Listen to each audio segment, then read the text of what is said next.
இப்போ கள்ளச்சாரை விவகாரம் மிகப்பெரிய அளவில் அதிர்வலை ஏற்படுத்தியிருக்கு. மரக்காணத்தில் ஏற்கனவே 22 நபர்கள் உயிரிழந்திருக்கிறாங்க. அதிலே ஒரு அரசு பாடம் கற்பிக்கல, முற்றிலும் அரசினுடைய நிர்வாக தோல்வி அப்படிங்கிறாங்க. நாங்களும் நியாயப்படுத்தல, தவறு நடந்திருக்கு. காவல்துறை இன்னும் விஜிலண்டா இருந்திருக்கு. நீங்க ஆரம்பத்தில் சொல்றீங்க காமராஜர் ஆட்சியை கொண்டு வருவோம் அப்படின்னு சொல்றீங்க. இன்னொரு பக்கம் ஸ்டாலின் அவர்கள் காமராஜர் ஆட்சியை தான் தர்றாரு, அதை மறுக்க முடியாதுன்னு சொல்றீங்க. இதுல ரெண்டுல எது உண்மை? சர்வதிகாரமாக தான் இருக்கு. அப்போ எவ்வளோ நாள் இதை நீடிக்கும்? நெடி நாட்கள்லாம் அந்த அரசு நீடிப்பதற்கு நிலைப்பதற்கு வாய்ப்பு இல்லை. அண்ணாமலை அவர்கள் சமீபத்தில் ஒரு பேட்டி ஒன்று கொடுத்தாரு. அதில் வந்து எமர்ஜென்சி பீரியடுக்கு அப்புறம் வந்து ராஜீவ்காந்தி அவர்களும் சஞ்சய் காந்தி அவர்களும் வந்து வெளிநாடு தப்பிச் செல்ல முயற்சி பண்ணாங்க அப்படின்னு ஒரு அறிக்கையை சொல்றாரு. அதுக்கு நீங்க வந்து மறுப்பு தெரிவிச்சிருக்கீங்க. அதற்கு இன்னொரு வார்த்தையை திரும்ப ஒரு ரிப்ளை கொடுக்குறாரு. 4 கட்சி தாவி வந்தவருக்கெல்லாம் வந்து காங்கிரஸினுடைய அந்த பழைய வரலாறு தெரிஞ்சிருக்க வாய்ப்பு இல்லை அப்படின்னு. அதாவதுங்க, என்ன கேட்கிறாரு, காங்கிரஸ் வரலாறு தெரியுமான்னு. இவருக்கு வாஜ்பாய் அவருடைய தலைவர் பேசிய வரலாறு தெரியுமா? இது ரெண்டுத்துக்கு பதில் சொல்லுங்க. ஆகையால அவருக்கு வரலாறு தெரியல. வாஜ்பாய் அவர்கள் யார கையெழுத்த கும்பிட்டாரு, இந்த நாட்டின் துர்கா தேவி அப்படின்னு யார சொன்னாரு? இந்திரா காந்தி. அந்த அறிவு குறைந்தபட்ச சிற்றறிவு கூட அண்ணாமலைக்கு இல்லையே. ஐபிஎஸ் படிச்சவர் முதல்ல சொல்றாரு, நான் ஓபிசி கோட்டால வந்தேன், இந்த ரிசர்வேஷன் இல்லைன்னா இடஒதுக்கீடு இல்லைன்னா நான் வந்தே இருக்க முடியாது. மீண்டும் வேற ஒரு என்ன சொல்ற, நான் வந்து இடஒதுக்கீடுலாம் வரல, நான் ஜெனரல் கோட்டால வந்தேன். அவருக்கு என்ன பேசுறாரு அவருக்கு புரியல. திடீர்னு அரசியல் பண்றோம். நாங்க அப்படி கிடையாது. இந்த கட்சியை வலுப்படுத்த வேண்டும், வலிமைப்படுத்த வேண்டும், மக்களுடைய பிரச்சனை எடுக்க வேண்டும், எங்கெங்கெல்லாம் நமக்கு பிரச்சனை இருக்கு என்பதை பற்றி வாதிப்பதற்கு தான் அந்த பொதுக்குழு செயற்கை. அப்போ அந்த வாதத்துல தான் எல்லா மாவட்ட தலைவர்களும் சொன்னாங்க, நாம வந்து வலிமைப்படுத்தணும் கட்சியை. கூட்டணியிலேயே போயிட்டு இருக்கோம். நாம வலிமைப்படுத்தினால் நாம இன்னும் அதிகமா தொகுதிகளை பெறலாம். இது யதார்த்தம். கூட்டத்தில் நீங்க பேசும்பொழுது இன்னும் எத்தனை நாட்கள் தான் நம்ம பிறரை நாடி பிறரை சார்ந்து நம்ம இருக்க போறோம் அப்படின்றத நம்ம சிந்திச்சு பார்க்கணும் அப்படின்னு சொல்லி பேசியிருந்தீங்க. இது மிகப்பெரிய அளவில் ஒரு அதிர்வலை ஏற்படுத்திருச்சு. கூடவே முன்னாள் தலைவர் EVK இளங்கோவன் அவர்களும் பேசியிருந்தாங்க. ஏன்னா நம்ம வந்து ஆசைப்படலாம், பேராசைப்பட்டு அதன் மூலமாக ஒரு கட்டத்துக்கு மேல அவர் உருப்படாமல் போயிடக்கூடாது. 2 தொகுதியில பாஜக தன்னுடைய கணக்கை துவங்கியது. நாடாளுமன்ற உறுப்பினருக்கு முதலா அவங்க தேர்தலில் போட்டியிடும்போது இன்னைக்கு எங்க வந்திருக்காங்க? அப்ப சிலதெல்லாம் சுய பரிசோதனை பண்ணி பார்க்க வேண்டியிருக்கு. நாங்க தேசிய கட்சி, காங்கிரஸ் வளர்ச்சி அடைந்தால் யாருக்கு பெருமை? ஒரு தேசிய கட்சியில் தோழர்களுக்கு என்ன மெசேஜ் சொல்லணும், அதை கூட சொல்லலாம். எப்படி கட்சி நடத்த முடியும்? அதுல எந்த அதிர்வலையும் கிடையாது. புரிந்தவர்கள் புரிந்து கொண்டார், புரியாதவர்கள் புரியாமல் இருக்கிறார். இல்ல, EVK இளங்கோவன் அவர்கள் புரிந்து கொள்ளல அப்படின்னு சொல்லுவாங்க.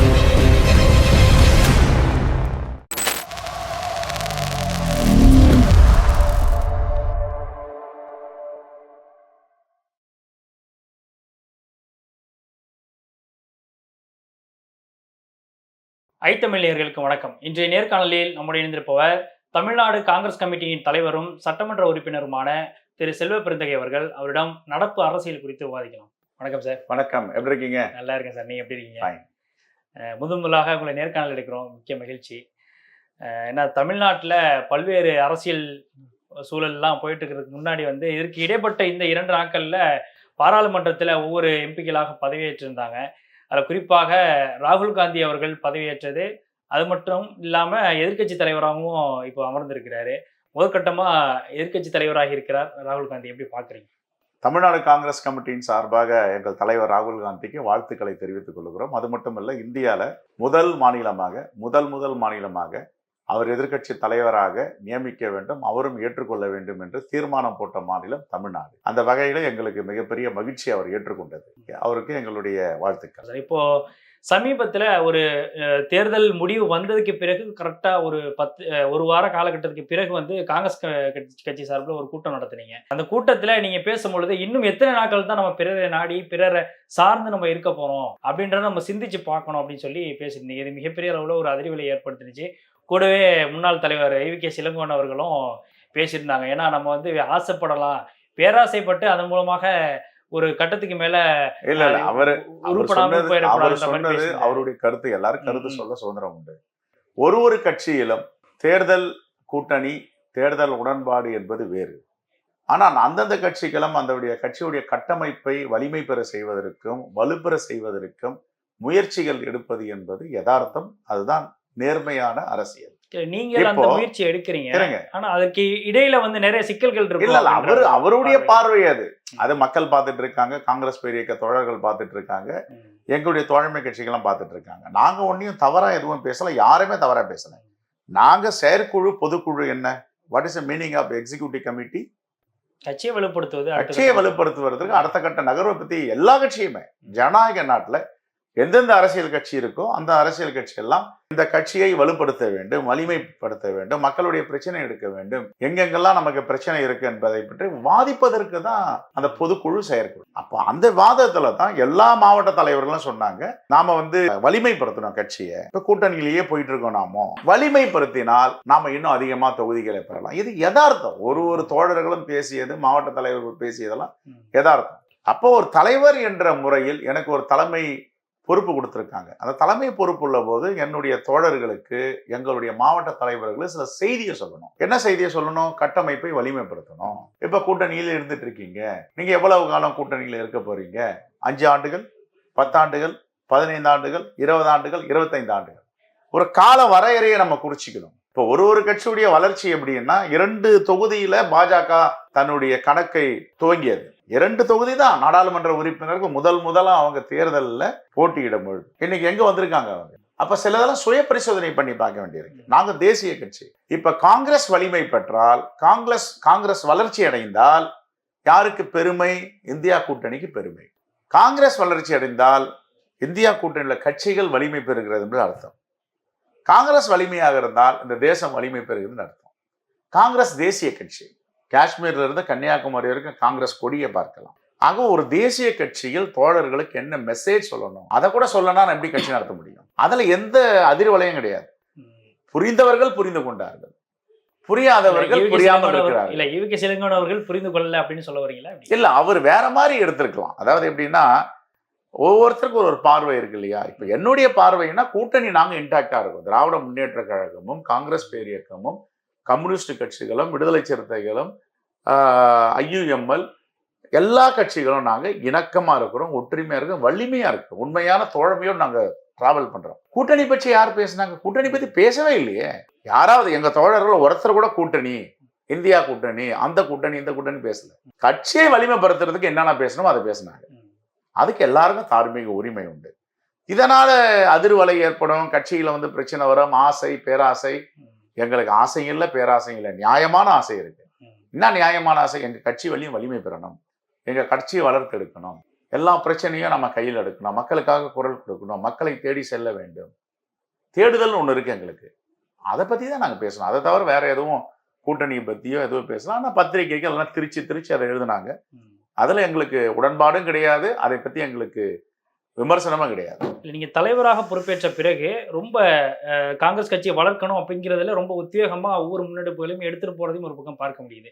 ஆனா அதுல ஒரு ஏதோ ஒரு வகையில ஒரு தடுமாற்றம் இருக்கோ அப்படின்றதையும் ஒரு பக்கம் பார்க்க முடியும். ஏன்னா நீங்க ஆரம்பத்துல சொல்றீங்க காமராஜர் ஆட்சியை கொண்டு வருவோம் அப்படின்னு சொல்றீங்க. இன்னொரு பக்கம் ஸ்டாலின் அவர்கள் காமராஜர் ஆட்சியை தான் தர்றாரு, அதை மறுக்க முடியாதுன்னு சொல்றீங்க. இதுல ரெண்டுல எது உண்மை? ஏங்க, அவரு அண்ணன் ஈவி கே சிலங்கோன் பொறுத்த வரைக்கும் மேனாள் தலைவராக இருந்தவர், ஒன்றிய அமைச்சராக இருந்தவர். அவரை பற்றி கேட்டிங்கன்னா வெளிப்படையாக எது ஒன்றாலும் பேசுவார். அவர் கலோக்கியலாக பேசுவார், வெளிப்படையாக பேசுவார். அவர் விமர்சனமாக பண்ணுவார். அவர் விமர்சனம் பண்ணாதாலும் அரசியல் தலைவர்கள் கிடையாது. எம்ஜிஆரை விமர்சனம் பண்ணியிருக்கார், முத்தமிழ் கலைஞரை விமர்சனம் பண்ணியிருக்கார், அம்மையார் ஜெயலலிதா விமர்சனம் பண்ணியிருக்கார், எங்கள் காங்கிரஸ் தலைவர்களும் விமர்சனம் பண்ணியிருக்கார். அவர் விமர்சனம் பண்ணுவார், வெளிப்படையாக பேசுவார். அது மாதிரி எதுவும் அவருக்கு தோணுது பேசிட்டாரு. அதை நாங்கள் குற்றமாக பார்க்கல, தவறாக பார்க்கல. அவருக்கு பேச்சுரிமை இருக்கு, பேசுறாரு, அவ்வளவுதான். அதனால எங்களுக்கு எந்த வித சங்கடமும் கிடையாது. காங்கிரஸ் ஆட்சியை கொண்டு வரணும் தமிழ்நாட்டுல அப்படின்ற ஆசை இருக்காங்க. கண்டிப்பா இருக்கு, எல்லோருக்கும் இருக்குல்ல. ஒரு கட்சிக்கும் ஒரு ஆசை இருக்கு. எங்களுக்கும் அந்த நியாயமான ஆசை இருக்குல்ல. காங்கிரஸ் கட்சி ஒரு நாள் பெருந்தலைவர் காமராஜருடைய ஆட்சியை தமிழ்நாட்டிற்கு கொடுக்க வேண்டும் ஒரு தொண்டனுக்கும் இருக்கு, ஒரு தோழருக்கும் இருக்கு. அது மக்கள் தான் தீர்மானிக்கணும். மக்கள் தீர்மானிச்சிருக்காங்க. திராவிட முன்னேற்ற கழக தலைமையில் ஆட்சி இருக்கு. இன்றைய காலகட்டத்திற்கு இதான் போயிட்டு இருக்கோம். நாங்கள் ஒற்றுமையா இருக்கோம் கூட்டணியில, அது ஒன்றும் பிரச்சனை கிடையாது. இப்ப எடப்பாடி பழனிசாமி அவர்கள் சொல்றாரு, திமுக கூட காங்கிரஸ் 25 ஆண்டு காலம் இது ஒப்பந்தம் போட்டுக்கிட்டாங்க. அதுக்கு நீங்க கூட ஒரு பதில் சொல்லிட்டீங்க. 250 வருஷம் கொடுத்தாலும் கூட தப்பு கிடையாது அப்படின்னு சொல்றீங்க. அவரு காங்கிரஸ் சொல்லல, செல்வ பெருந்தகை 25 ஆண்டுகள் ஒப்பந்தம் போட்டிருக்காரு. அது கட்சியை கொண்டு போய் சேர்க்கிற மாதிரி தானே அவர் அந்த கோணத்துல தானே சொல்றாரு. அவருக்கு பேசுறாரு. நான் என்ன சொல்றேன், ஒரு நாட்டிற்கு தேவையான கூட்டணி இன்னைக்கு நாட்டுல அவசியம். இந்த பாசிச சக்திகளை எதிர்ப்பதற்கு இந்தியா கூட்டணி வலிமையாக இருக்க வேண்டும். தமிழ்நாட்டில் திராவிட முன்னேற்ற கழகத்தின் தலைமையை வலிமையான கூட்டணியை நாங்கள் முன்னெடுத்து செல்றோம். இதுல எந்தவித பின்னடைவும் ஏற்படக்கூடாது என்பதில் எல்லோரும் கவனமா இருக்கும். ஏன்னா எங்களுடைய டார்கெட் வேற, எங்களுடைய கோல் வேற. பாசிச சக்திகளை அகற்ற வேண்டும். அதற்கு நாங்கள் ஒற்றுமையாக பணியாற்ற வேண்டிய காலகட்டத்தில் இருக்கிறோம்.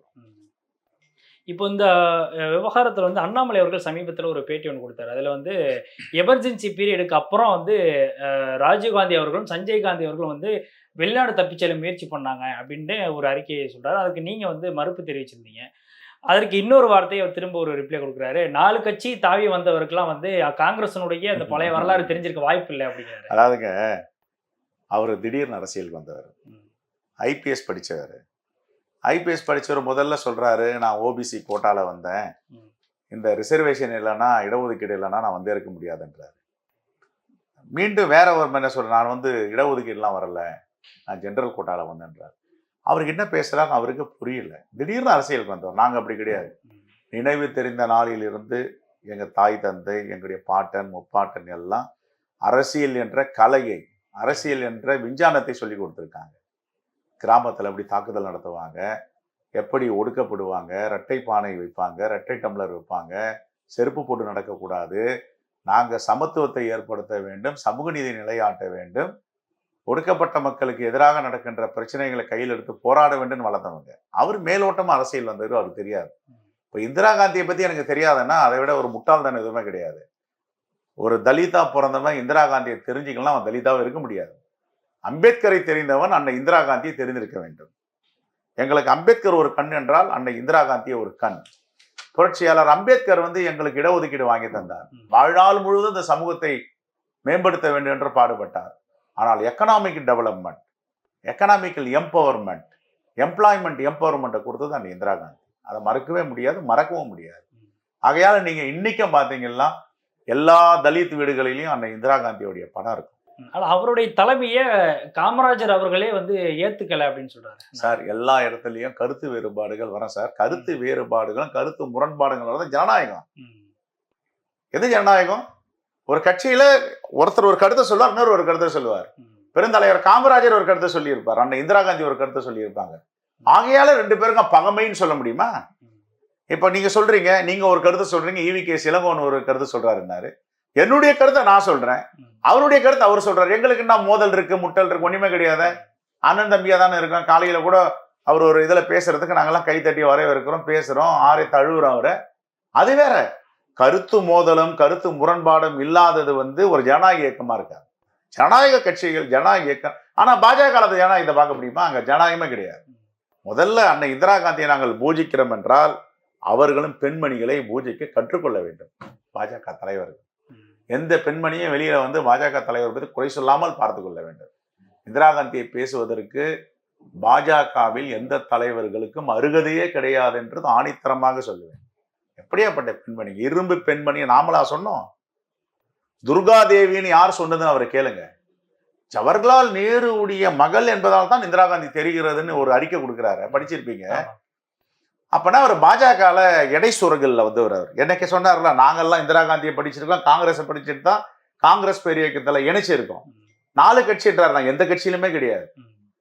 எந்த கட்சி? இயக்கங்கள்ல இருந்தேன். தலித் இயக்கங்கள், ஒடுக்கப்பட்ட மக்களுக்காக போராடுகின்ற தலித் இயக்கங்கள்ல பணியாற்றினேன். அது எந்த இயக்கத்துல பணியாற்றலாம்.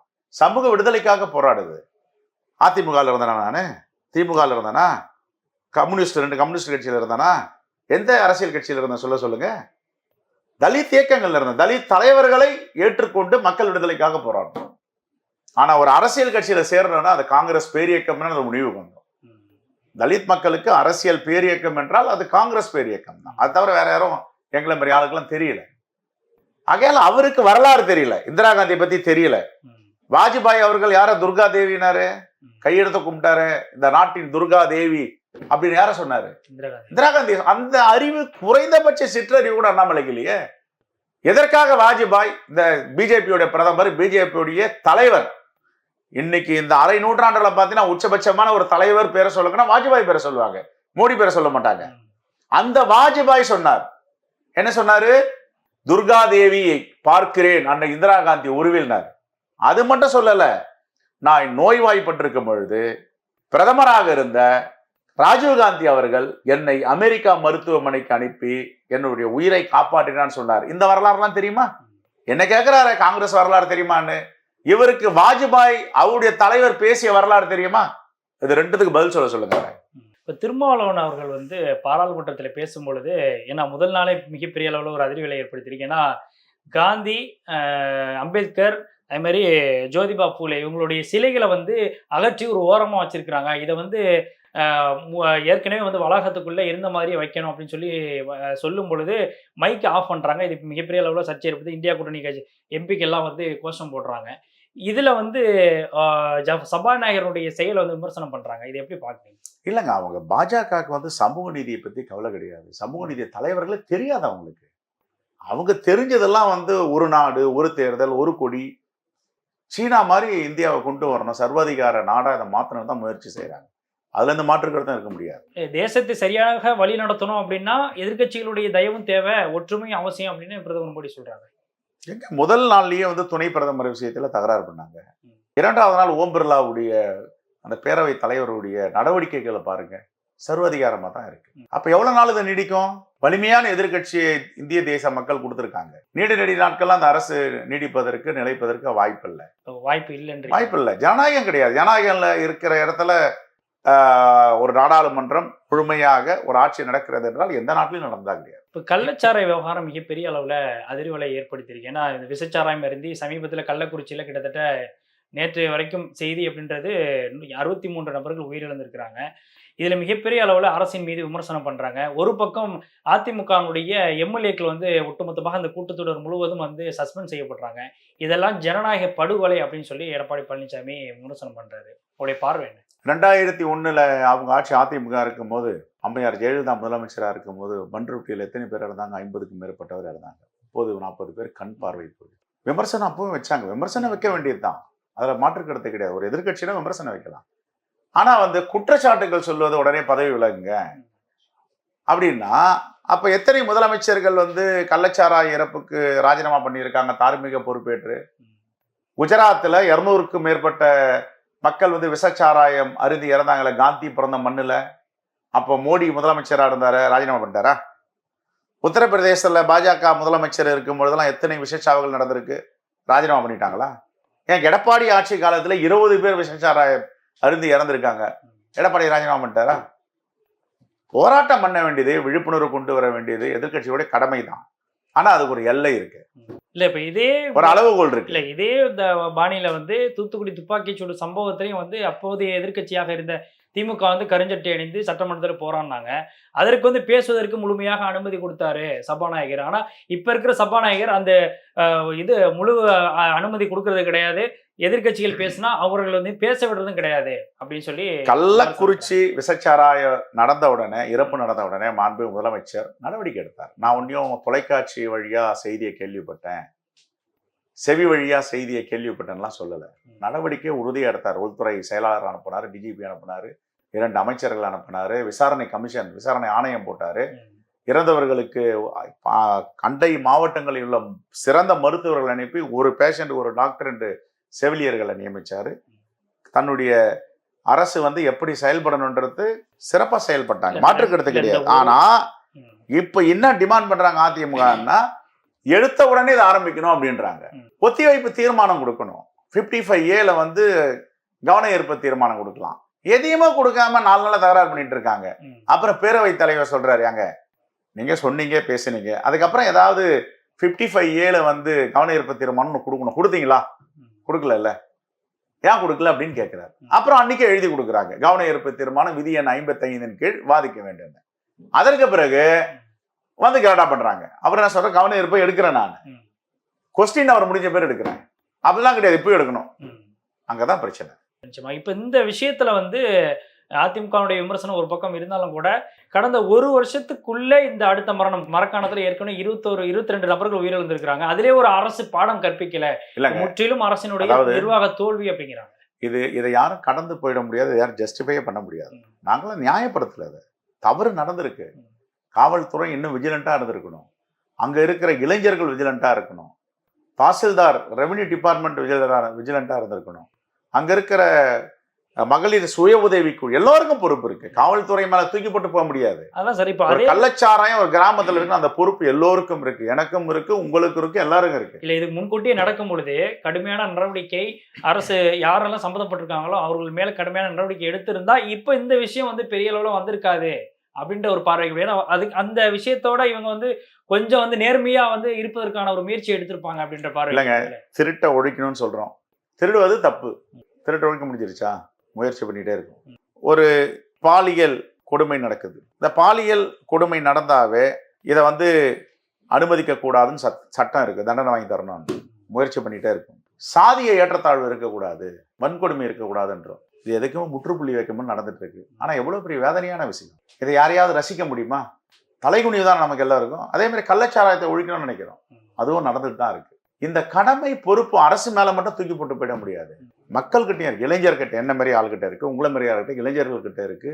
அந்த பகுதியில் உள்ள மகளிர் சுய உதவிக்குழு பெண்கள், அவர்கள் போராடணும், மக்கள் போராடணும். இந்த மக்கள் போராட்டமா மாத்தணும். எவனாவது ஒருத்தன் கள்ளச்சாராயம் என் கிராமத்துல காய்ச்சறான், எவனாவது ஒருத்தன் கள்ளச்சாராயத்தை என் கிராமத்துல விற்கிறான்னா அங்க மக்கள் புரட்சி ஏற்படணும். இல்ல அப்படி 60 உயிர்கள் இன்னைக்கு இறந்திருக்காங்க. அப்படி நேரடியா போய் குற்றம் சாட்டுனாலே காவல்துறை அப்படியே அந்த கள்ளச்சாராயம் காய்ச்சறவங்களுக்கு சாதகமா செயல்படுறாங்க அப்படின்றது தானே இப்ப நடந்த சம்பவத்தில் நேரடியா குற்றம் சாட்டுறாங்க. அப்போ அரசினுடைய இல்ல மெயின் ரோல் நீங்க சொல்றது எல்லாமே நியாயமான ஒரு விஷயம் தான் சார். ஆனா இதுல வந்து அரசு மெயின் ரோல்ல இருக்குது, அரசு தான் இதுல முழுமையாக இந்த புழக்கத்தை குறைச்சாலே இதெல்லாம் தடுக்கலாம் அப்படின்றாங்க. இந்த போராட்டம்னு உங்க தமிழ் செய்தியோ தொலைக்காட்சிகளிலேயோ பத்திரிகையில வந்துருச்சுன்னா எல்லோரும் நடுங்குவாங்க.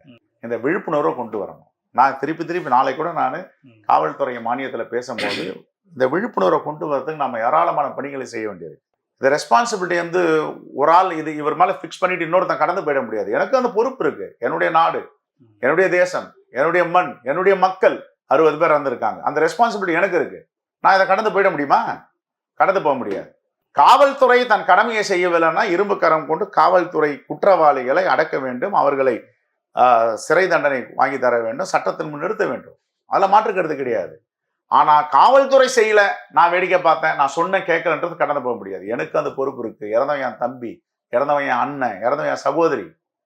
அந்த பொறுப்பு எனக்கும். இந்த கடமை உணர்வை ஒவ்வொரு தமிழர்களும், தமிழ் மண்ணில் வசிக்கின்ற அனைவரும் இதை ஏற்றுக்கொள்ள வேண்டும். இப்போ மிகப்பெரிய அளவில் இந்திய அளவில் அதிர்வலை ஏற்படுத்திய விவகாரம் வந்து நீட் தேர்வில் பெரிய அளவில் மோசடி நடந்திருக்கு அப்படின்றது. கிட்டத்தட்ட 110 மாணவர்கள் வந்து இதில் டிஸ்குவாலிஃபை செய்யப்பட்டிருக்கிறாங்க. இதில் வந்து முறைகேடு செய்யப்பட்டதில் குஜராத், பீகார் உள்ளிட்ட மாநிலங்களில் பிரதானமான மாணவர்கள் இதில் அதிகமாக ஈடுபட்டிருக்கிறாங்க அப்படின்னு சொல்லி அங்கேயே போராட்டம் பெரிய அளவில் நடந்திருக்கு. நீட் தேர்வுக்கு எதிராக தமிழ்நாடு தான் முதன்மையாக நிற்கிறது. ஏன்னா பல்வேறு போராட்டங்கள் பண்ணியிருக்கிறாங்க. இங்கே ஒட்டுமொத்தமாக எதிர்கட்சிகள் உட்பட இதில் பாஜகவை தவிர எல்லாருமே நீட் தேர்வை ரத்து பண்ணணும் அப்படின்லாம் கோரிக்கை வைக்கிறாங்க. இது வந்து ஒட்டுமொத்த இந்தியாவினுடைய குரலாக மாறி நிற்கிது. அதற்கு முக்கிய காரணம் இந்த நீட் தேர்வுடைய மோசடி. இப்போ இந்த ஏற்கனவே நீட் தேர்வு மேலே ஒரு விமர்சனம் இருக்கும் பொழுது இது அப்படின்றது இன்னும் அந்த மோசடி அப்படின்றப்போ அதோடைய நம்பகத்தன்மை இன்னும் சிதைக்கிற மாதிரி தானே இருக்கு. மோடி ஆட்சி காலம் தான் நீட் வந்துச்சு. நிறைய பேர் காங்கிரஸ் ஆட்சி காலத்தில் வரல, அமெண்ட்மெண்ட் ஆகலை. இல்லைங்க, காங்கிரஸ் ஆட்சி காலத்தில் வரல. Medical council of India MCA இதை கொண்டு வரணும் முயற்சி பண்ணாங்க. எதுக்குன்னா தனியார் கல்லூரிகள் எப்போ வந்து இந்த மாடர்ன் டென்டல் காலேஜ் இஷ்யூ வந்துச்சோ, எப்போ கேதான் தேசாய் கைது வந்துச்சோ, அப்போ மெடிக்கல் கவுன்சில் ஆஃப் இந்தியா ஒரு வரைமுறைப்படுத்த வேண்டும், ஒரு டெஸ்டிங் ஏஜென்சி வச்சு ஒரு டெஸ்ட் நடத்த வேண்டும், அதான் கொண்டு வந்தாங்க. ஆனால் அதுக்கு உச்சநீதிமன்றம் தடை விதிச்சிருச்சு, இதை விதிக்கக்கூடாது. ஆனால் காங்கிரஸ் பேர் இயக்கம் இந்த தடையை விலக்கணும்னு முயற்சி பண்ணலை. MCA தன்னுடைய கடமை செய்யட்டும், பார்க்கணும். ஆட்சி மாற்றம் வந்துருச்சு. மோடி ஆட்சிக்கு வந்தார். சங்கல்ப் இயக்கத்துன்னு ஒரு RSS உடைய பேக்கிங் உள்ள இயக்கம் அது. அதை அனுப்புனாங்க, உச்ச நீதிமன்றத்தில் வாதாடினாங்க. ஒரு பக்கம் RSS உடைய சங்கல்ப், இன்னொரு பக்கம் மோடியுடைய அரசு, 2 பேரும் சேர்ந்து நீட்டு கொண்டு வந்தாங்க. ஆனால் வர அணியிலிருந்து எதிர்த்துட்டு இருக்கோம், இது தவறு, கிராமப்புற மாணவ மாணவிகள் இதை படிக்க முடியாது, எழுத முடியாது, அரசு பள்ளியில் படிக்க மாணவ மாணவிகள் இதை எதிர்கொள்ள முடியாதுன்னு சொன்னோம். கேட்டாங்களா? கேட்கல. திராவிட முன்னேற்ற கழகம் தொடர்ந்து போராடிட்டு இருக்கு. நீட் வேண்டாம், விலக்கு வாங்கி தரோம். சட்டப்பேரவையில் தீர்மானம் போட்டணும், தீர்மானம் போட்டு அனுப்பணும்னு ஆளுநர் அமைதியாக வச்சுட்டு இருந்தார். அவருடைய கடமை என்ன? இங்கிருந்து வாங்கி பிரசிடென்ட் ஆஃப் இந்தியாவுக்கு அனுப்ப வேண்டியது, அனுப்பல. மீண்டும் தீர்மானம் போட்டு அனுப்பி விட்டோம், அனுப்பாம வச்சுட்டு இருக்காங்க. முடிவெடுக்காம இருக்காங்க. எத்தனை பெண்கள் தற்கொலை செய்து கூட, அரியலூர் அனிதா, இன்று வரை எத்தனை குழந்தைகள் தற்கொலை, எத்தனை மாணவர்கள், எத்தனை மாணவிகள், இதற்கு யார் பொறுப்பு இருக்கணும்? ஆனா அன்னிலன்னு சொல்லிட்டு இருக்கோம். உதித் சூர்யாவை கைது பண்ணாங்க. எதுக்காக உதித் சூர்யாவை கைது பண்ணாங்க? அவர் எப்படி இர்ரெகுலாரிட்டியில இறங்கினார், எப்படி பாஸ் பண்ணாரு? அந்த வழக்கு நிலுவையில் இருக்கு. தொடர்ந்து வழக்குகள், தொடர்ந்து லீக்கேஜ், தொடர்ந்து காப்பி. ஆனா தமிழ்நாட்டிலிருந்து ஒரு மாணவ மாணவி போனா கம்மலை கைட்டு, தாலியை கைட்டு, மூக்குத்தியை கைட்டு, இந்த சட்டை போடக்கூடாது, அந்த சட்டை போடக்கூடாது, நீல சட்டை போட்டோம்னா கத்திரிக்கோளை வெட்டுறது, எவ்வளவு பெரிய கொடுமை, எவ்வளவு பெரிய வன்கொடுமை இது. ஆனால் இப்பொழுது வெளிச்சத்துக்கு வருகிறது இந்த ஊழல். 4ஆம் தேதி அன்று தேர்தல் முடிவுகள் வருது. இந்த தேசத்துடைய நாடாளுமன்ற தேர்தல் யார் ஆளுவது என்ற முடிவு. 11ஆம் தேதி தான் நீட்டோடைய ரிசல்ட் வரும்னு வெப்சைட்ல போட்டாங்க. இந்த இர்ரெகுலாரிட்டியை மறைப்பதற்காக 4ஆம் தேதி அறிவிக்கிறாங்க. 720 மார்க் வாங்கினா பாஸ். ஒரு கொஸ்டினுக்கு 4 மார்க், 100% சென்டம். எப்படி 719 வாங்க முடியும்? மாணவர்கள் தான் கேட்டாங்க. எங்க புரட்சி வெடிச்சது? மாணவ மாணவிகளோட புரட்சி எங்கிருந்து வெடிச்சது? எப்படி 1 மார்க் ஒற்றை இலக்கத்துல பெற முடியும்? உடனே பதில் சொல்ல முடியல. உடனே அதுக்கு ஒரு காரணத்தை சொன்ன, கிரேஸ் மார்க். கிரேஸ் மார்க் கொடுக்கறதுக்கு எந்த சட்டத்திலையும் இடம் கிடையாது. நீட்ல எந்த வழிகாட்டுதலும், எந்த சட்ட நெறிமுறைகளும் கிரேஸ் மார்க் கூடுதலாக மதிப்பெண்குள்ள இல்ல. அது எங்க காட்டுங்கன்றாங்க. அப்போ ஒண்ணா வருது. குஜராத்ல காப்பி அடிச்சிருக்காங்க, கொஸ்டின் பேப்பர் லீக் ஆயிருக்கு. தாமதமா வருவங்களுக்கும் கொஸ்டின் பேப்பர் கொடுத்துருக்காங்க. சில பேருக்கு நீங்க அப்படியே வச்சுட்டு போங்க, நாங்க எழுதுறேன்றாங்க. ஒண்ணா வந்துடுது. நீட் வேண்டாம் என்றுதான் தமிழ்நாட்டு மக்களுடைய கோரிக்கை. நிச்சயமா சார், பல்வேறு கேள்விகளுக்கு ரொம்ப தெளிவாக பேசுனீங்க. எங்களுடைய சேனலுக்கு நேர்காணல் மிக்க நன்றி சார். நன்றி.